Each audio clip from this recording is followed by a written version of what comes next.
Një panajir në Ministrinë e Bujqësisë për të promovuar prodhimet bujqësore shqiptare.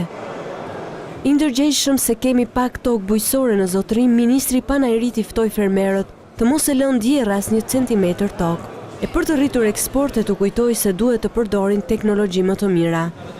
Ne nuk kemi luksin për të lejuar as edhe 1 centimetër katror sipërfaqe tokë art të pa kultivuar jashtë ciklit prodhimit. Prandaj objektivi i qeverisë shqiptare, i bujqësisë, i Ministrisë së Bujqësisë është që këto vlera, këto potenciale t'i vënë në shfrytëzim, të rrisim prodhimin, të rrisim lidhjen e tij me tregun, të rrisim eksportet, se një bujqësi që nuk eksporton është një bujqësi që nuk zhvillohet. Dhe tek bujqësia sheh mundësi punësimi për shqiptarët, zëvendës kryeministri Niko Peleshi.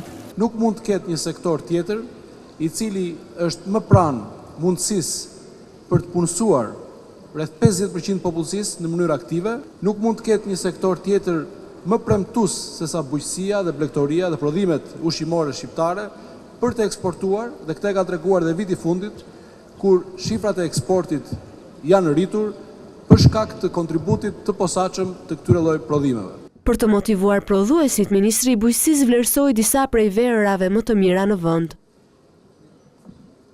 Ndërsa për të treguar fermerëve se duhen teknika, diell dhe ujë për prodhim, bëri të ditur se shembulli do të jepet me prodhime nga vetë ministria. Për ambicën për të prodhuar brenda ministrisë, për të prodhuar brenda ministrisë prodhime të freskëta shqiptare nëpërmjet teknikave moderne të hidroponisë, dhe ne këtë do ta materializojmë dhe do ta mbyllim ciklin e prodhimit dhe të ekspozimit edhe vetë brenda ministrisë.